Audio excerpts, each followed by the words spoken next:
Junior NTR Koratala Shiva movie మీద ఉన్నటువంటి అంచనాలు ఎంత భారీ స్థాయిలో ఉన్నాయో మనకు తెలియదు కదా. అయితే ఈ మూవీ రిలీజ్ అయ్యే సమయానికి మరో 1-2 మూవీలు కూడా ఉన్నాయి. కానీ అత్యంత స్ట్రాంగ్గా ఈ మూవీ మీద ఉన్నటువంటి అంచనాలు భారీగా ఉన్నాయి.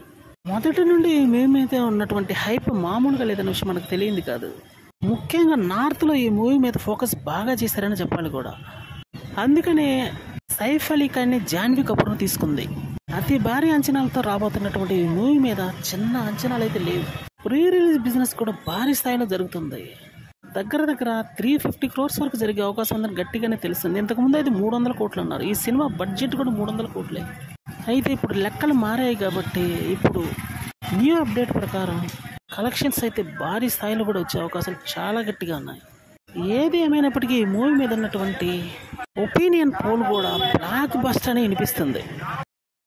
అసాధారణ అంచనాలు ఉన్నటువంటి ఈ మూవీ కానీ బ్లాక్ బస్టర్ అయితే కలెక్షన్లో కుంభవృష్టి కురుస్తుందని చెప్పడంలో డౌట్ లేదు.